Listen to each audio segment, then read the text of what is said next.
Hello, and welcome to Happy Hour, Happy News, Episode 8, Special Edition with Liz the Farmer. Hi. Welcome. Thank you for letting me be here. Thank you. So we're in her garden right now. We're going to do the news first, of course, but then we're going to do a whole how to make a garden. She's going to tell us really cool information, sprinkle some knowledge on us. So it's going to be fun. So what are we drinking today? Actually, Liz provided the alcohol today. What do you go first? Oh, it's Stone IPA. This is a Tangerine Express Hazy IPA. I like that delicious. too. I know. And it has some really great citrus tones in it. I guess that's how you say that. Notes, Tones. little notes of wine. I don't know. know. It's got citrus hops. And then she gave me this lager because I love a good lager. It's called Buena Vista, which means a good time. Salt and lime lager. It's got this cool little sugar skull on it. It's kind of a fancy We're also wearing corona. these garden hats, sponsored by Liz. Because we're gonna be doing some gardening. It's so sunny. It is, and I'm wearing a long sleeve shirt. You cannot tell. Usually I only wear a nice shirt for these things, and then not really any pants. But I'm wearing pants today, so. Hey, whatever, man. You gotta do what you gotta do.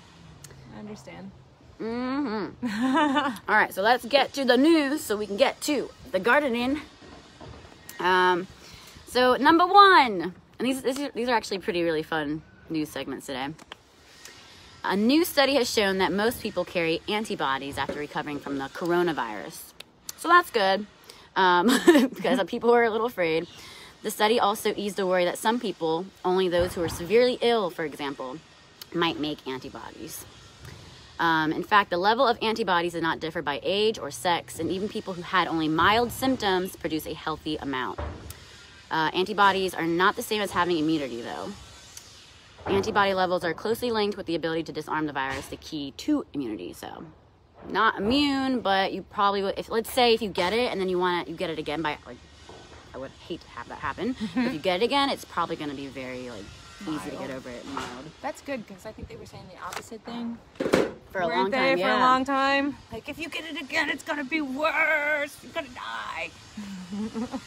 That would be awful. No. Number two, more happy news. I personally want to move to Hawaii one day. This is great. This is like another reason I'm like, all right, pack the bags, let's go. Hawaii has reported no new coronavirus cases for the first time in 2 months. Yay, Hawaii, we're proud of you. We love you. We all want to live in you. Anyways. Number three, Live Nation is outlining reopening of businesses featuring crowdless shows and drive-in concerts. I'm kind of about it, though. I know you're not, right? I mean, I think it's drive-in concerts. Yeah, so like, you know how drive-ins are opening again? It'd be like that, but instead of a movie, it'd be someone like performing. I still think it'd be There's a I lot like of questions. it. I have Then I so can many relax. questions. I could relax in my car. I could have So is like it my going to be AC. live and you're just going to like drive up on where the stage is at instead of standing there? You're just Yeah. going to like drive on the property and watch a concert in your car? Exactly. That's And if you have a truck, you can be in the back of your truck with pillows and like blankets. I guess, I don't know, but what about like getting up and dance? Isn't that the fun part of Dance on going top to of a your show? car. I'm kind of for it. I've never been to a drive-in. I always wanted to. I would check it out because I think it's interesting, but I'm not sure if I'd be like 100% about it. But I'm definitely On the willing fence. I feel you. to try. I feel you. You know? I feel you. They're also going to test reduced capacity festival shows, which I don't think that's a good idea. Because even if it's reduced capacity, you're going to have drunk people running around. You're going to be like sweating, and those water droplets are going to be everywhere. I don't know about that. I don't think that's a good idea. But put me in a car, I'm good. Because then I can roll my window up. Spray when people them are being Lysol. crazy. Get the way. I mean, technically, you could do the same thing at a festival, I guess. But then most festivals, everybody uses this nasty porta potties and all that. That's why you get a shiwi for your car. Uh-huh. A shiwi. Shiwi. If you don't know what a shiwi is, look it up. Google. I think I should. Shiwis. Do you have a shiwi? No, but Oh, I've always wanted I one. thought you were like, let me go get my shiwi I right worked now. on a farm. I worked on a farm, and for a little while there was no bathrooms. You had a Shiwi. I didn't have a Shiwi, and I really wished that I had one. I thought it would be very convenient. Because ladies, we know squatting is not fun. Squatting is not where it's at. My camera. I mean, you gotta do what you gotta do, but... Okay, number 4. Also don't know how I feel about this, but it's exciting if you like baseball. The Major League Baseball organization is planning its early July opening 2020. It's a proposal right now that hasn't been approved. Has been sent to the Major League Players Association for approval. The plan is that there will be a mid-June spring training to ramp players up for a truncated regular season. I don't know, that word is, I just put it in there. Which will begin early July. I don't know anything about baseball. I love baseball. I love a good Tides game. Not too hot, because if it's a hot day, then you're like dying. I've only been to one baseball game. Really? Uh-huh. We should go. We should. I'm down. After all, Corona's over. We'll try everything. Because we're so bored and stuck in the house. Let's just get bubbles. I'm totally down. I love bubbles. Bubbles are great. Just roll around the field. Go to first and second base. Hey, did you see that video of the dude doing that? Oh man, there was this guy walking down the street in a bubble, like running in a bubble. I saw there was a guy that saw a girl across on his roof and like sent his drone over to give her notes, and they started dating. Aww. And then he got a bubble to take her on a walk. That's cute. Yeah, that was really cute. That's super cute. That's cute. Number 5. This is terrifying, and I have a photo to show you so you can become more terrified, because I just care about everyone like that. So if you've seen Black Mirror, there is a certain episode with these Robo dogs that are just terrifying. Guess what? Those are real. Probably not the gun. I hope not. But in Singapore, but in Singapore, they are starting these robot dog tests in parks to get people to really go with social distancing. So they have a recorded voice that goes, please step away, you know, if they're too close. And they're also counting how many people are in the park to get data and be like, all right, this day, too many people were here, that kind of thing. They will be equipped with cameras too. They said now they won't be like recording anything or like taking people's like information, but I don't know about that. But yeah, let me switch the camera really quick because it doesn't really look that terrifying in the photo, but if you've seen the episode of Black Mirror, you know that thing can run. Yeah, I don't like it. It's scary, actually. I like that technology can do this, like that we're getting these cool ideas and things. It's like a Doctor Who episode. Oops. If anybody watches Doctor Who. There's a... Oh, that first episode? Wait, I've seen like 2 episodes. It's the first one, right? Okay. With, no, oh, there's like so many different Doctor Who episodes. It's like, yeah. That'll cover a whole nother. Yeah, there's some dogs in there, but it's not like that dog. But science fiction they should make becomes a new Doctor real. Who episode with those dogs in it. With those dogs. Dogs. All right, number 6. If your kids are watching right now, tell them to go away. The porn industry apparently could help reopen America. You want to know why? Oh, please. Sure. So apparently the U.S. is looking to contact tracing and widespread testing systems like the porn industry does. So every 2 weeks, you're required, if you're a porn star or trying to be a porn star, to get STD checked, all that kind of stuff. Mm-hmm. They're very particular about it. And apparently no one on set has contracted HIV or any kind of thing like that since like early 2000s with this system. Oh, that's really cool. That's great for sex workers and stuff. Yeah. I think that you got to do what you got to do. And so if they're safe, that's so much more important. And apparently it's working, so... that's like a really we need something to work. Yeah, no, I love it. They say contact tracing and testing are key to the adult film industry. It could offer a model for tracking the spread of coronavirus. Thanks, porn stars. We appreciate you. Thank you. All right, number 7. This is my favorite one of all the news. Get ready for this. It's awesome. Okay, I'm ready. So we think porn stars are going to save the world. Guess who are also going to save the world? Tell us. Llamas. Llamas. So llama antibodies apparently are these tiny itty bitty guys, and they can apparently help with giving us, I think, antibody defense. So according to a new study published by the journal Cell, an international team of researchers from 4 years ago found that they could find these antibodies from the test was on a 9-month-old llama named Winter. Good name for a llama. No baby. Were able to neutralize the antibodies from SARS-CoV-1 and MERS-CoV viruses over 6 weeks. These antibodies were also fighting off SARS-CoV-2, which is the virus that causes our COVID-19. So it's not the first time llamas have been used in antibody research. Their work was related to HIV and the flu, where they helped discover a lot of promising therapies. So this is already something that's been in the works. Thanks to the llama's antibodies' small size, they can connect with different parts of the virus more easily. I love llamas. Me too. Llamas are cool. Llamas and porn stars gonna save the world. Thank God. There's a lot of weird things happening in the world right now. Like, that doesn't even surprise me. Like, of course that's what's gonna help us. Of course, llamas and porn star. Why not, man? Just don't combine them. Don't I'm mesh. sure that's already No llama happened, too. porn. You know what? There's some weird shit out there, man. I don't judge anyone, but I might judge you if you like llama porn. Llama porn. I can't. No thanks. Okay, moving on. So I know it's crazy to think about. I always think about this, like the Australia bushfires. Remember when that was our main concern? Yeah, like, and you could see it from space, and it was crazy, right? and super upsetting. And then boom, this happened, and we like kind of forgot about them. Yeah, we did actually. Poor Australia, by the way. How are they doing? Well, the koalas are doing great. Good. Thanks for asking. I was wondering, how are they doing down under? No. No. The koalas have been re-released into the wild. So about 26 koalas. They have their own koala hospital. It's the only one in the world in Australia. So cute. Located in New South Wales, an area that was particularly hit by those wildfires really badly. They're being returned to their habitat over the course of the next week. And you can help support the koalas by donating some money to this online website, which I can have later on. I'll put the link in the comments.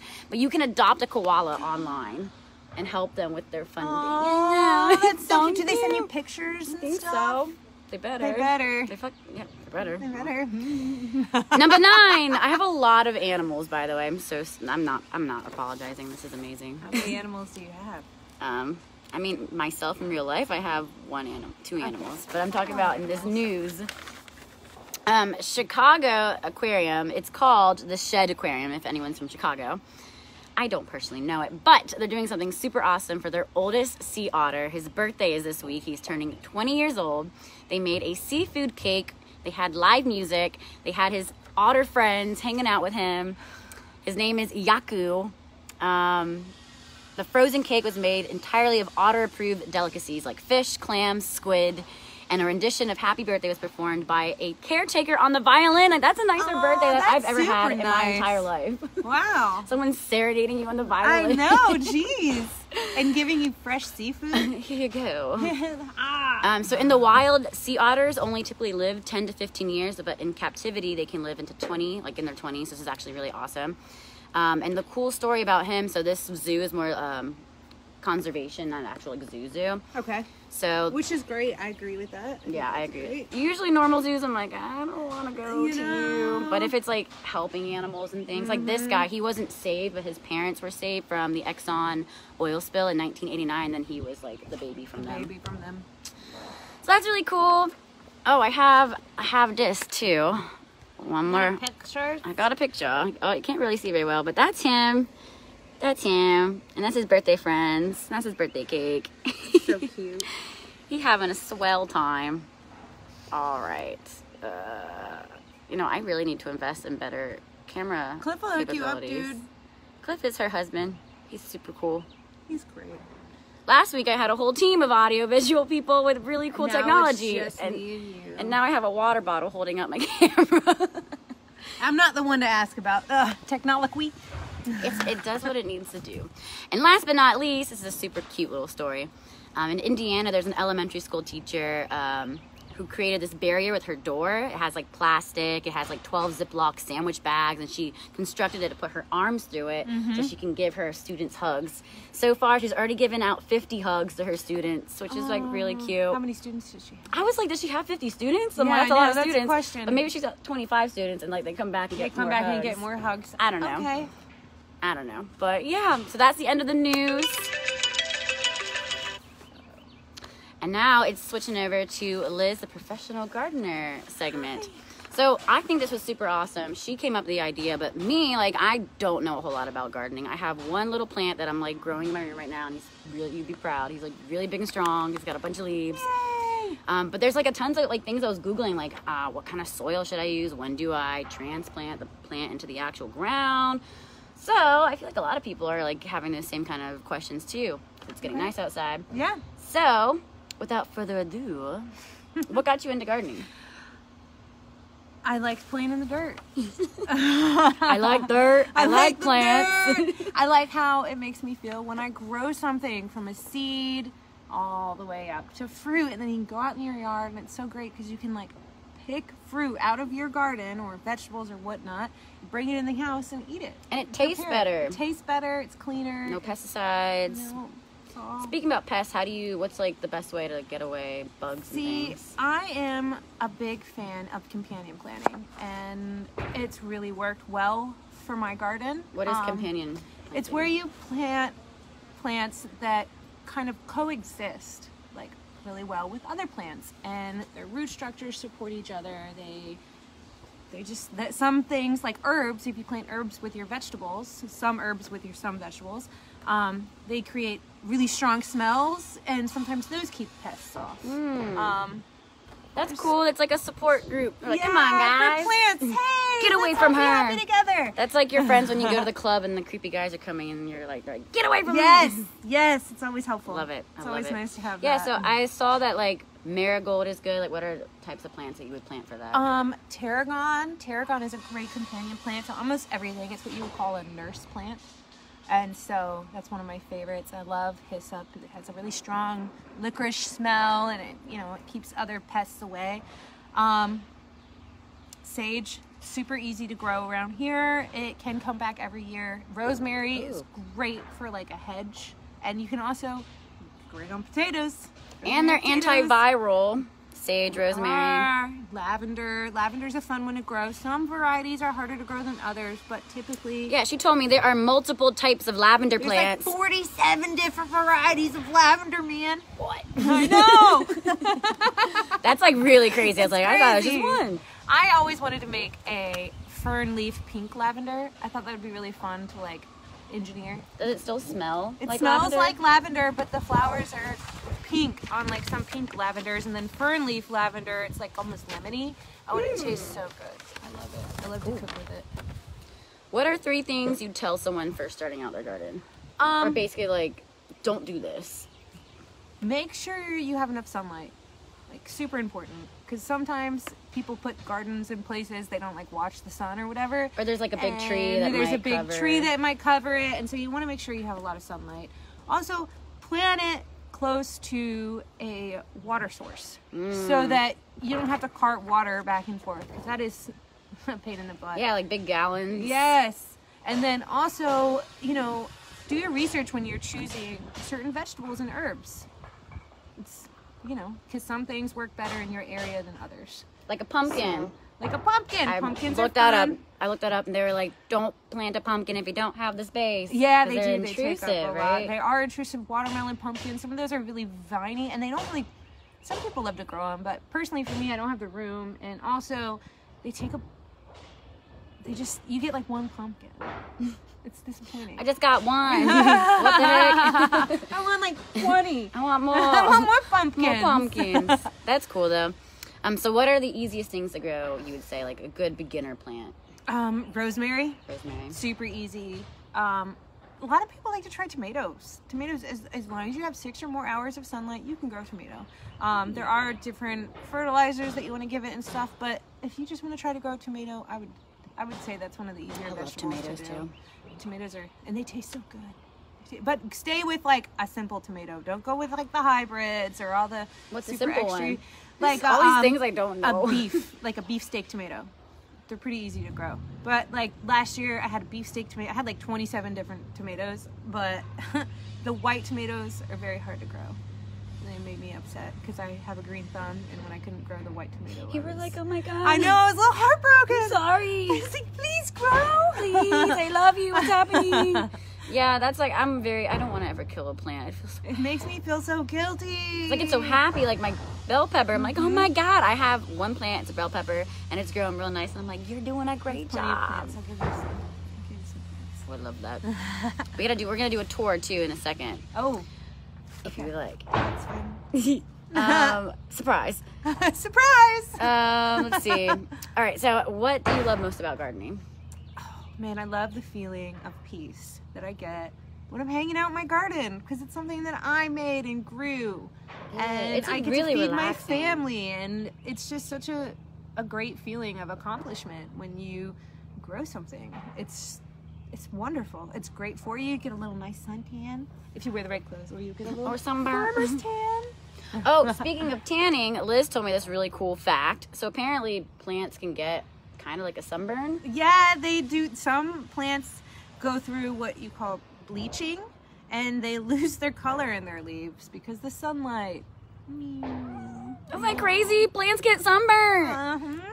And they like when you talk to them, they're living things, but I feel like they're really like, they're Oh, yeah. not just a plant. No, the more you talk to them, the happier they are. I already told you. I straight up talk to my plants like they're people. But do I too. feel like that's okay because, once you talk to them enough, they'll actually start to like almost not talk back like me and you, but you'll start to like understand your plant. Like you'll know, oh, it needs water today, or oh, hey, this plant is calling me and I need to go help it, and you'll find out that it has something wrong with it. What was that? Oh, I'm sorry. Tomato, you're thirsty? Tomato, you want some water? It's okay, I talk to my bell peppers all the time. See, it helps. They are Hey beautiful. guys, how you doing? People look at me crazy. I have a conversation with a plant. I don't even care. Okay. The plants are doing well. That's all that Plants are matters. happy. Judge me. My plants are beautiful. Where are your plants? Hey man, I grew that tree by myself. You Look did? how beautiful it is. Can we do like a little tour? You've got like the cutest garden. Okay. It's kind of messy. No, what? My dog got in it. It was really upsetting. Okay, we're gonna do a little tour. Very, very small. Here we go. Oh, bring my blanket with me. So she's got a cute little setup.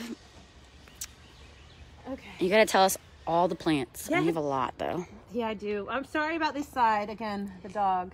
It's got into cute. mine partially, and The little owl. But and then we talked about sunlight and giving things enough sunlight, and that's exactly what I didn't do here. But you did over there. But I did over here. I built a box. Liz also makes these boxes. So if you are looking for an above ground garden, like for my backyard, I was like, I don't have a lot of sunlight. This would be perfect.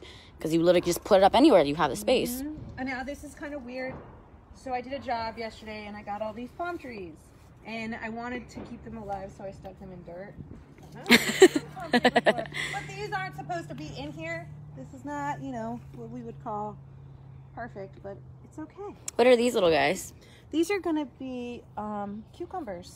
And what I'm going to do is get netting and do like a big net around this. Ooh. And then have the cucumbers Oh, wow. cascade down. That's cool. Yeah, that's my goal. That's a great idea. The palm trees are not permanent though. I think they're a little funky. But this one is called a zebra tomato. I think that's Zebra tomato. Yes, that's so cool. The tomatoes will be Striped? striped. Yep. You're blowing my mind with all these excited, like different types of things. I thought there was like One. 5. Well, I thought there was like maybe like 5, you know? Oh, like, this is cool. This is basil. And this is Basil? But one's purple basil and one's regular basil. But they're the same family. So is like one sweeter or like Somewhat. This is a little sweeter. To me, this is kind of like a little spicy. spicy? Everybody has different taste buds, Chelsea. Oh yeah, I love your garden. It's super cute. Super cute. And we got these guys over here. What are these? Sweet potatoes. Those are sweet potatoes. Sweet potatoes. Those are my houseplants that are somewhat bleaching, like I said earlier. Yeah, this is what she was talking about, bleaching. It's basically... And I've seen plants do that, but I didn't know that was what it was called. Its color a little bit. It's too much sunlight. So you would take them in the I shade do. eventually? I need to move them in, yeah. This is elephant garlic.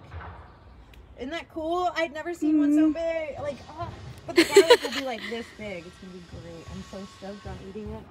It's awesome. This is hyssop, It has like a really It's strong licorice scent, and they actually use it in is it faux? Pho. You put it in pho. That's one of the Pho. Oh, that's cool. And a little rose. But everything in my garden is planted really close together. It was just kind of Is that okay? you normally don't want to do that. No. Like this has got a lot of overcrowding and stuff, but I did it just because I just wanted to see how much I could cram into this small space, and it's more of like a test, like a little project for me. Yeah. But for a garden to be more productive, this is definitely. I mean, yeah, this is just it's my playground. So, yeah, and I don't get enough sunlight. Tomatoes love sunlight. Tomatoes love sunlight. And those sticks, those are for the tomato vines that grow up? No, this was the original fence to keep my dog from going through the but as you can see, after the third layer... Oops. Yeah, no. That's It'd be like that. Yeah, it's gonna be... Cool. Black-eyed Susans are coming up. Black-eyed Susans. Let's get a closer look. Again, because I don't have enough sunlight. But this is going to be a black-eyed Susan. Very cool. It's going to be fun. And this is lavender. Oh. So good. And this actually overwintered and came back. Overwintered? Overwintered. What does that mean? It means that it survived the winter. Oh, wow. Yeah. I mean, so yep, that would make sense in that. Overwintered. But yeah, no, it's my tiny garden. Cool. Well, thank you for that beautiful tour, all the info. welcome. I know that I found that really interesting. But yeah, happy hour, happy news, episode 8. Oh, there's your doggy. Oh, say hi, Jazzy. Oh, look back at it. Hello. All right, I'll see you guys this time next week, 4 p.m. Peace and love.